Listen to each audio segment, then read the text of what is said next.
Hi, my name is Kara Doden.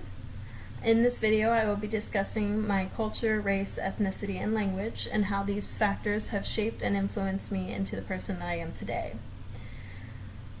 I can definitely agree that my race, ethnicity, and culture have made my life easier in certain aspects. I am a white female of German and Italian heritage, or descent, and I was born into a lower middle class family, and I've been very fortunate to receive the education that I have. I'm very proud of my German and Italian heritage, but I'm also really glad to have been born in the United States.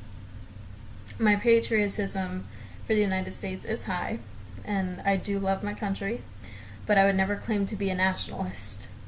Especially nowadays, I don't think the United States is superior to all other countries, as we do have some major issues and flaws that we need to work on.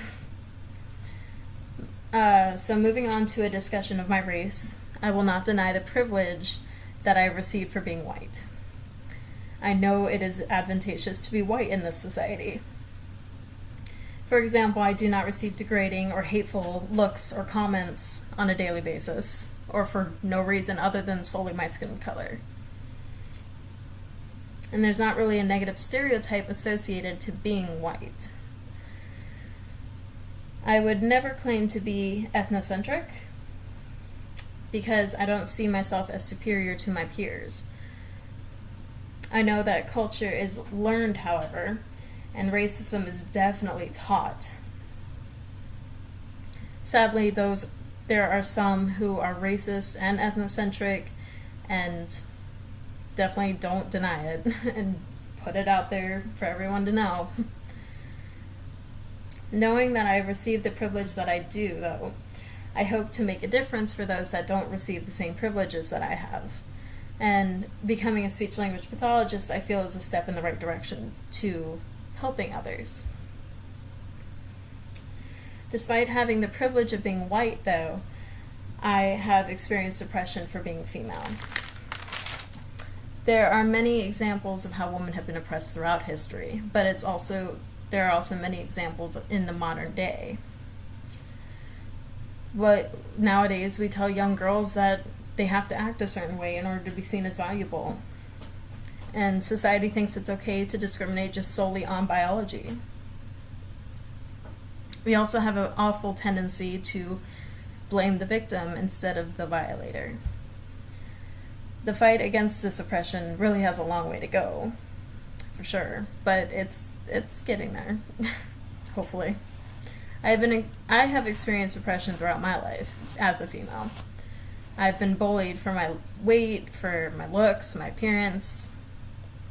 And then on top of that, when I got older, I've also been viewed as a sexual object for men while walking around town in just a baggy hoodie and jeans, nothing provocative at all.